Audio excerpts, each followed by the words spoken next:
ए भाई हाँ। भाई कौन गावतिया रे? अरे ये तो मेरा भैया के छोटकी सली नहीं आई हो। अच्छा ये करे तते हो फसबे। भाई भाई हाँ चाची चाप चाची करे। हाँ चाह तनी मौसमी के जूस पी के एनर्जी बढ़ा दे। हेलो इडियट, ये क्या कर रहे हो? का भल कौन गइल कि हम गइल? चलो निकलो यहाँ से, बंदर कहीं का।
चैती अहो राजा।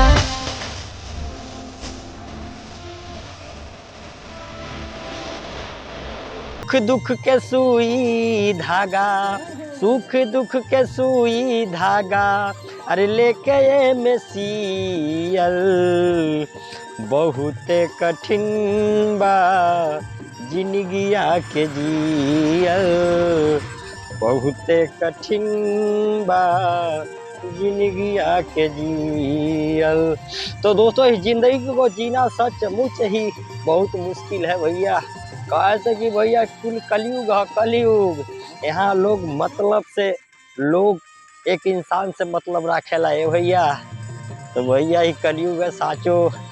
तो भैया कहना है निर्भय वही है जो सत्य के मार्ग पर चलते हैं, निर्भय वही है जो सत्य के मार्ग पर चलते हैं, जो असत्य के मार्ग पर चलते हैं या सहारा लेते हैं वे हमेशा भय में रहते हैं मेरे दोस्तों, वो हमेशा भय में रहते हैं।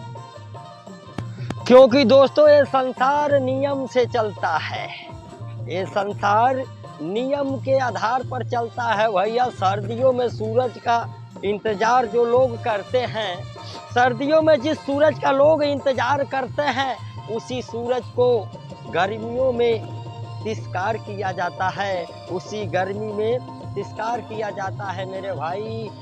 आपकी कीमत तब तक होगी जब तक कि आपकी ज़रूरत हो, आपकी ज़रूरत हो भैया।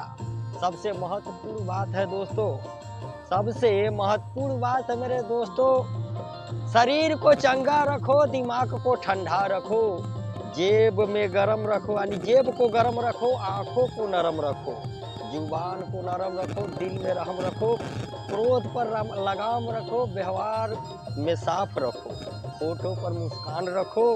फिर स्वर्ग जाने की क्या जरूरत है, क्या जरूरत भैया, यही स्वर्ग है यही नर्क है भैया। कहना है कि स्वस्थ रहो, मस्त रहो, सदा खुश रहो, जय श्री राम मेरे दोस्तों। भगवान को रहने के लिए मंदिर से ज्यादा मनुष्य के हृदय पसंद है, भगवान को रहने के लिए मंदिर से ज्यादा मनुष्य का हृदय पसंद है, क्योंकि मंदिर में इंसान की चलती है और हृदय में भगवान की चलती है मेरे दोस्तों। तो कमेंट में जय श्री राम जरूर लिखिएगा। और देखिए दोस्तों यही सुख दुख का राम मड़ैया। तो दोस्तों वीडियो अच्छा लगा हो तो कमेंट में ज़रूर बताइएगा।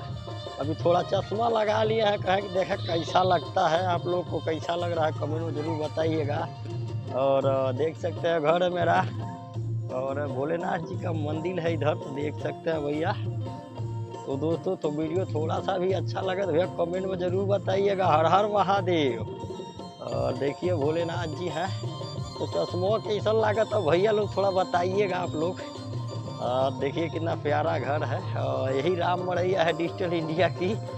तो दोस्तों देख सकते हैं हम लोग आदिवासी जनजात गोड़ है भैया, अब धीरे धीरे सुधार हो गया है, लोग फैशन में आ रहे हैं और फैशन का ज़माना है। तो दोस्तों देख सकते हैं, और गानों बड़ा में अभी रंग बिरंग का चलता है कलयुग में। तो हम लोग जानते हैं भैया कोतल तो का देखेला चश्मा उठा के का देखेला। तो भैया